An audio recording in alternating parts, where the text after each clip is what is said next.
Hello, everybody. Welcome to week 2. This week, we're going to be reading two different texts in relation to one another. The first one is the introduction to Elaine Scarry's The Body in Pain. And the second one is Oliver Sacks's The Case of the Colorblind Patient, which is a pop cultural case study about a patient that Dr. Sacks treated. This particular lecture is going to focus on Elaine Scarry's introduction. I want to return to a concept that we discussed last week, which is the idea that whenever you read something, your reading operates, or that text operates at two different levels.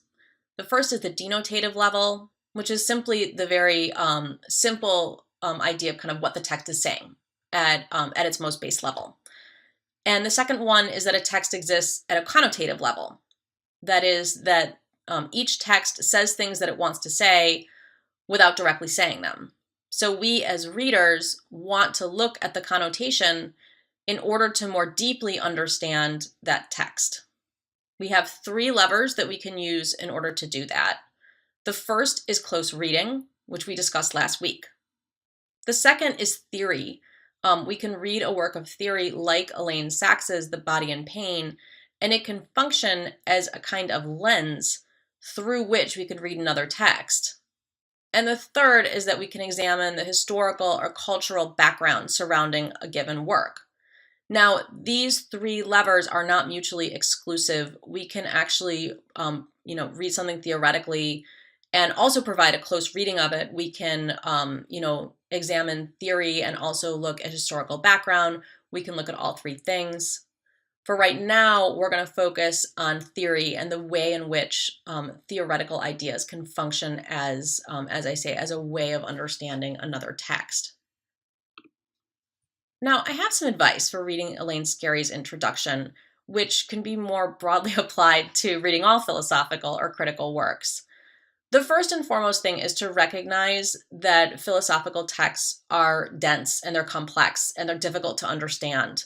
This is definitely true of Scarry, so if you read her article and kind of had no idea what was going on, that's okay. It's kind of part of the reading experience, and there's a value to reading works that are philosophically complex, even if they're really difficult to read. Because it's so complex, though, I would recommend reading philosophical works more than once in order to gain a better understanding of it. And I'll speak a little bit more about that in a moment. And the third piece of advice pertains to Scarry's work in particular, which is that Scarry oftentimes speaks in abstract ideas. So I would recommend trying to think through those ideas through concrete examples that you might be able to think of. As I mentioned, there is a value to reading theoretical works that include Scarry's more than once. And I have a methodology for how I typically go about reading those kinds of works. So the first time that you read Elaine Scarry's introduction, I wouldn't worry about every single piece of her article making sense. Instead, I would read to gain an understanding of what Scarry's central argument is. And then the next time that you go back and read through Scarry, I would start to identify passages or issues that you think are either incredibly interesting that you want to discuss, or that you found especially confusing and want more explanation about. And then you're going to bring those passages to bear on our class discussion. And I'm hoping that this lecture will be a kind of bridge between these two readings. So if you've read Elaine Scarry's argument and you understand a little bit of it, or you even don't understand any of it, hopefully this lecture will help to elucidate that argument to enable you to go back and reread it. Now, here's some key facts about this introduction. First is that what we're reading is the introduction to Elaine Scarry's The Body in Pain, which was published in 1985. Elaine Scarry is, she's a literary historian and a literary critic. And her work is half philosophy and half cultural critique. And by this, I mean that her introduction philosophically debates things like the nature of pain, of empathy, of language, of art, and of politics. But at the same time, it also analyzes and criticizes the medical treatment of pain, as well as the political underpinnings of torture and war, which she argues are instruments of state control and expansion. Now, the purpose of any introduction to a book or an article is to lay out the central argument of the larger work, to provide theoretical underpinnings for it, a methodology for it, and in the case of a book, a chapter by chapter or section by section overview. And that's exactly what Elaine Scarry has done here. And I want you to imagine Elaine Scarry as the writer of this, or sitting down to write this article. What she did structurally was she divided it into two sections. The beginning of her introduction provides the theoretical underpinnings for her book and its central argument. And that can be found on roughly pages 3 to 15. And then she actually circles back to that at the very end of her introduction. And then in the middle section, she provides an overview of the book's various sections. And that is on page 14 to 23. Now, as an FYI, the central argument of almost all articles and books can be found in the first few pages. And in the case of Elaine Scarry, it can be found in the first paragraph. And I'd like to read that paragraph to you. It reads, although this book has only a single subject, that subject can itself be divided into 3 different subjects. First, the difficulty of expressing physical pain. Second, the political and perceptual complications that arise as a result of that difficulty. And third, the nature of both material and verbal expressibility, or more simply, the nature of human creation. Now let's start to think about that quote in more detail. In particular, I want to think about her first tenet, which she says is the difficulty of expressing physical pain. Here's what I think she means by it. It's on the right-hand side. I think that she's talking about the idea, that another person's physical pain usually can't be seen. Now, of course, we know that if someone comes into a hospital with, let's say, a broken leg where there's like a bone sticking out through the skin, typically people have a good idea that that is incredibly painful.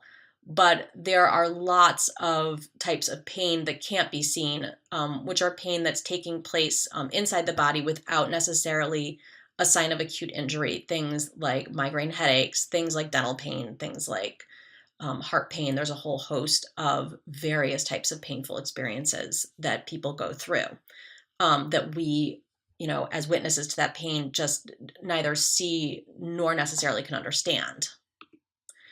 So that's the second tenet to her argument, which is that witnesses to the person's pain usually can only understand that pain through language, that is, through the way that the person describes their pain. And by witnesses, I mean a whole host of people. I mean both, let's say, friends or family members that might be responding to the person in pain, nurses, doctors, and other people in the medical profession, but also people that exist at the state level or at the larger community level. People like attorneys, people like social workers, therapists, and also politicians, even people like insurance adjusters or insurance executives. And here's the third part of this idea of the difficulty of expressing physical pain. She argues that when someone's in pain, it's very hard to express that pain, and she means this in 2 ways. First, Scarry argues that the pain a person is experiencing might be so great that they actually can't describe it. That in some ways, this particularly applies to patients that lose verbal abilities, either because of medical problems or just because they're in so much pain. And in this case, she argues what we might only hear are something like groans or cries. But even when someone in pain maintains their ability to describe it, even when they remain verbal, it may be very difficult for them to describe that pain in a way that other people can understand in all its complexity, can trust, and can take seriously. And here, Elaine Scarry quotes an author, Virginia Woolf, to elucidate this idea. And Woolf writes, English, which can express the thoughts of Hamlet and the tragedy of Lear, has no words for the shiver or the headache. The merest schoolgirl, when she falls in love, has Shakespeare or Keats to speak her mind for her. But let a sufferer try to describe a pain in his head to a doctor, and language at once runs dry. And I would give you the example of, let's say, a patient that maybe comes in with a migraine headache, and the doctor asks them what's wrong, and they might say, my head hurts. But they might have a lot of trouble describing the precise qualities of that pain. That either it's too difficult for them to kind of suss out, or it's too difficult for them to find the words in order to express it. What Wolf is trying to say is that there's sort of no real vocabulary for expressing pain. What we typically use to express pain are adjectives, and also metaphors or similes. We say things like, it feels like someone is squeezing my head to describe a headache, or we say, this pain feels like someone is stabbing me. Those are ways of visualizing pain, and providing a kind of way of understanding what someone's going through. All right, so in addition to this idea that pain is incredibly difficult to express, comes a second idea, which is that difficulty imposes a burden on both the person who's suffering from pain and the person who is witnessing that pain. And here's what I mean. Scarry argues that people who suffer pain need to be able to express themselves well enough that witnesses will believe that they're in pain, will believe that their pain is in need of immediate treatment, and will precisely understand their pain in order to accurately treat it, whether that treatment is through empathy, through medical intervention, through political intervention, what have you. And I'll give you an example of this. She uses the example of Amnesty International, which has to write letters about people who are suffering political torture on a more kind of prosaic level. If, it might be possible that you have, or, we hear about this often in the news, that you have someone that shows up at the hospital and they are explaining that they feel pain, but their pain is downplayed by the people around them who maybe, believe that the person is lying or the person is exaggerating for whatever reason, whether it's because, there's something about the way the person is expressing it, or because that practitioner has preconceived ideas about a certain patient population, like women or minorities. All right, so that burden then is for witnesses. If there's a burden about the difficulty of expressing pain through language for sufferers, there's also a burden for witnesses, that is, the people that surround the sufferer, which is that witnesses need to believe the sufferer, and they need to really understand what they're going through, and then they need to respond to the pain. And this is true both when witnesses are speaking directly to the person in pain, and become even more important when witnesses are expressing the pain the sufferer is feeling for someone else. So for the example that she gives is in a court case, that it becomes the burden or the responsibility of the lawyer to express the pain that a person has felt. Or in the case of Amnesty International, they're telling the story of someone else's pain, and they need to do so in certain kinds of language so that that pain is understood by hearers who can't see that person. All right, so what we've talked about is the idea that the difficulty of expressing pain through language can cause problems for individual sufferers on the level of sufferer and witness, that is, on the level of the sufferer and the person the sufferer is talking to. That difficulty, though, can also create political problems, either for individual sufferers or for entire groups who are suffering pain. Now, one of the things that Scarry talks about is that an individual's pain, because it's so hard to understand and often can't be seen, can be very easily ignored or sidestepped. And again, I'll return back to that, to the case of, you've got a patient who is in a hospital. Maybe they're talking about being in a lot of pain from a migraine or, whatever have you. And what you might end up with is, a kind of harried practitioner that may not understand the severity of that pain, or may sort of ignore it because they can't really see it and they have more pressing issues. But there's another way in which this works, which is that the pain of a group of people can be ignored or sidestepped. And I'll give you an example, which is, let's say someone suffering from an opioid addiction. We know that opioid addiction is a huge deal in the United States. It's it's a problem that municipalities are dealing with, that states are trying to deal with, and the federal government is trying to deal with. Now, part of the problem occurs at an individual level, which is that you might have someone who uses or abuses opioids, who is explaining that that they're in pain, and maybe that pain is not really being very well understood. But there's a problem that comes at a state, municipal, and federal level as well, which is that it's very easy to ignore the pain of people who suffer from opioid addiction. And one example I would give is that it's very easy, I think, for, let's say, politicians, and I hope we're moving away from this, to say that opioid addicts, that this is a moral problem, that opioid addicts aren't in pain. Opioid addicts are don't have the willpower to quit or the desire to quit. And the problem with something like that is that it doesn't recognize why it is that people first begin to use opioids and why they continue to use them, which is both they start using it usually to treat some kind of pain. They continue to use it, at very simplest terms, to prevent the terrible pain of withdrawal. But the problem when we ignore that level of pain is that we as a community might be creating interventions that are not appropriate or that are ineffective. And then Scarry talks about a kind of wider context to this difficulty, this sense of someone's pain being ignored or sidestepped. She talks about the idea that an individual or a group's pain can also get co-opted by political actors to consolidate power. And she thinks about this on two levels. One is torture, and the second one is war. So her argument about torture is that state actors, let's say policemen or political actors, usually torture someone not to gain information, and not to simply impose suffering, but to make an object of that suffering, to use it as an example to deter others.